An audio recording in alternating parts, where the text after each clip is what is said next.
신앙 고백, 사도신경 고백하심으로 오늘 새벽 예배를 하나님께 드리겠습니다. 전능하사 천지를 만드신 하나님 아버지를 내가 믿사오며 그 외아들 우리 주 예수 그리스도를 믿사오니 이는 성령으로 잉태하사 동정녀 마리아에게 나시고 본디오 빌라도에게 고난을 받으사 십자가에 못 박혀 죽으시고 장사한 지 사흘 만에 죽은 자 가운데서 다시 살아나시며 하늘에 오르사 전능하신 하나님 우편에 앉아 계시다가 저리로서 산자와 죽은 자를 심판하러 오시리라. 성령을 믿사오며 거룩한 공예와 성도가 서로 교통하는 것과 죄를 사하여 주시는 것과 몸이 다시 사는 것과 영원히 사는 것을 믿사옵나이다. 아멘. 찬송가 450장 찬송 드리겠습니다.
오늘 우리에게 주시는 하나님의 말씀은 출애굽기 28장 40절에서 43절까지 말씀 보도록 하겠습니다.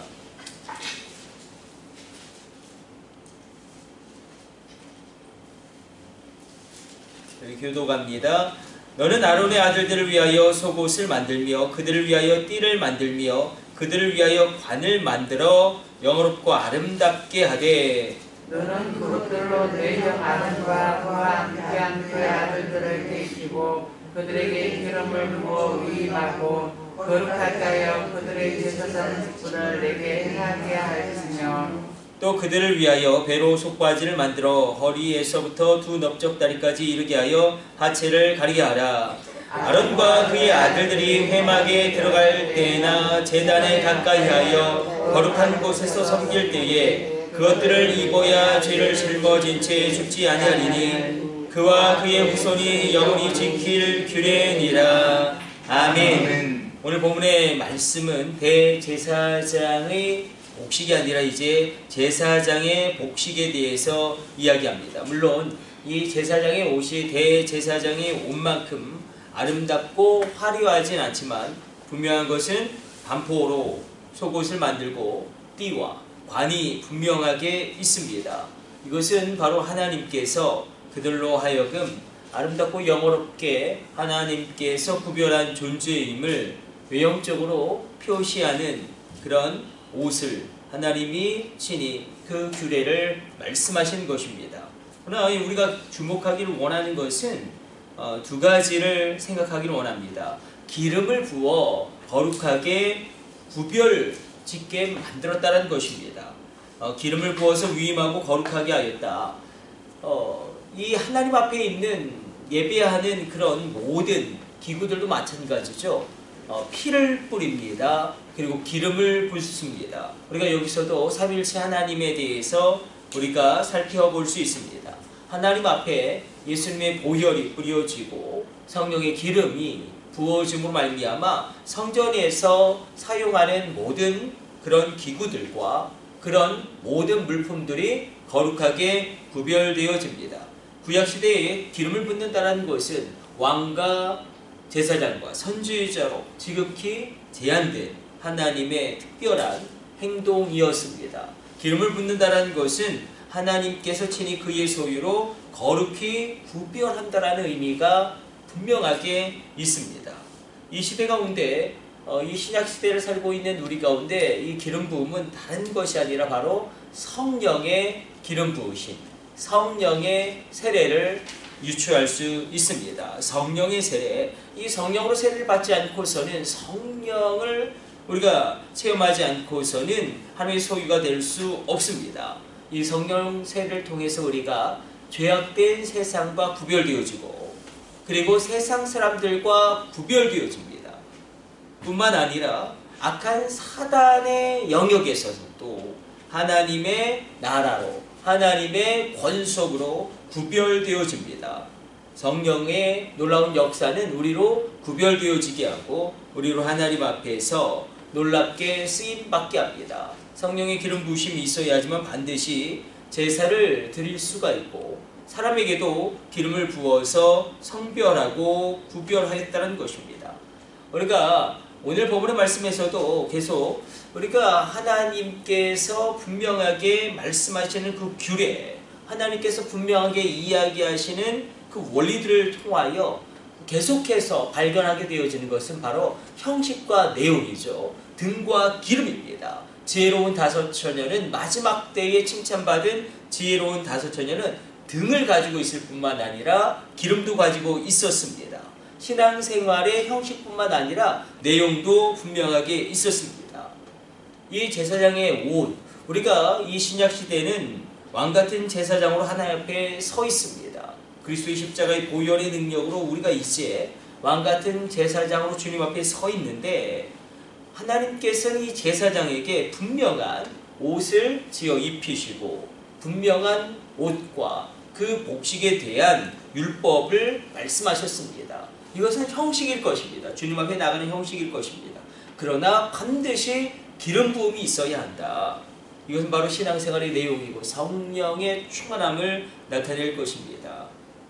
하나님 앞에서 우리가 이 말씀 가운데 서면서 신앙생활의 형식도 중요하고 신앙생활의 내용도 중요하구나. 두 가지 중에 어떤 것도 간과할 수 없구나. 그것을 분명하게 생각하고 붙잡기를 원합니다.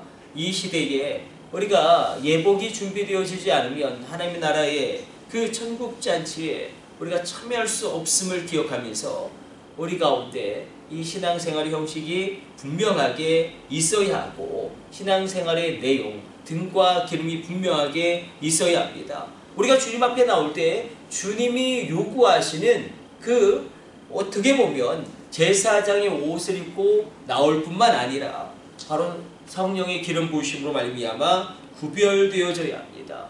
신앙생활의 형식과 신앙생활의 내용이 견고하게 있을 때에 우리가 하나님 앞에서 귀하게 쓰임받게 됩니다.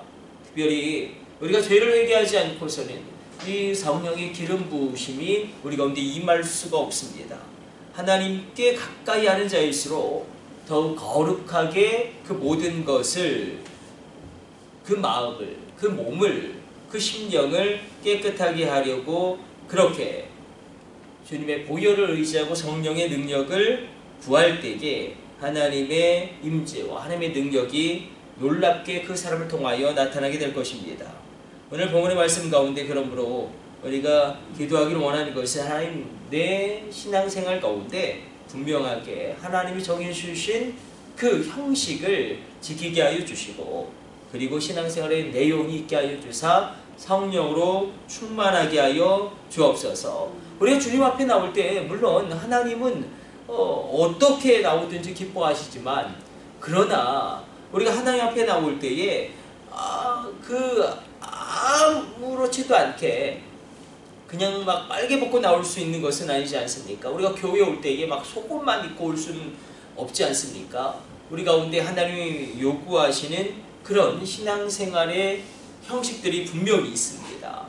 그 형식 가운데 신앙생활의 내용을 채울 때에 가장 견고하게 우리 신앙생활이 균형 잡힌 아름다운 신앙생활 하게 될 수 있음을 오늘 본문은 심주어 또다시 이야기합니다. 이 내용들이 계속 반복됩니다. 신앙생활의 내용과 형식, 율법이 주어지면 성령이 임하여야 되고, 하나님의 율법이 예수 그리스도의 보혈의 피를 통하여 완성되어지고 폐기되어지는 것이 아니라 온전케 되어지는 것이 끊임없이 반복되어집니다. 이제 레위기 그 긴긴 율법의 규례 가운데서도 우리가 끊임없이 발견하게 되어지는 것이 이것입니다. 신앙생활의 형식뿐만 아니라 신앙생활의 내용까지도 충만하게 겸비하시기를 축복합니다. 우리 기도하겠습니다. 하나님, 이 마지막 시대 가운데 하나님이 원하시는 옷을 입고 주님 앞에 예배하게 하여 주시고, 친히 우리로 성령의 기름 부으심을 허락하사 구별되어지게 하여 주시고 성별되어지게 하여 주옵소서. 주님, 오경호 장로의 허기스 권사님 가정에서 월삭감사 예물 구별하여 드립니다. 8월 한 달도 가족 모두가 모든 일에 감사하며 살 수 있도록 이끌어 주옵소서. 정결한 몰로 목사님 가정에서 월삭감사 예물 구별하여 드립니다. 놀라운 은혜를 베풀어 주옵소서. 이 모든 것을 우리 주 예수님의 이름으로 축복하며 기도드립니다. 아멘. 주님 가르쳐 주신 기도 올려드립니다. 하늘에 계신 우리 아버지여, 이름이 거룩히 여김을 받으시오며 나라의 임하옵시며 뜻이 하늘에서 이룬 것 같이 땅에서도 이루어지이다. 오늘날 우리에게 일용할 양식을 주옵시고 우리가 우리에게 죄 지은 자를 사하여 준 것 같이 우리의 죄를 사하여 주옵시고 우리를 시험에 들게 하지 마옵시고 다만 악에서 구하옵소서. 나라와 권세와 영광이 아버지께 영원히 있사옵나이다. 아멘. 우리 주여 삼창하시고 합심으로 기도하시다가 자유롭게 돌아가도록 하겠습니다. 우리 합심으로 기도합니다. 주여, 주여, 주여.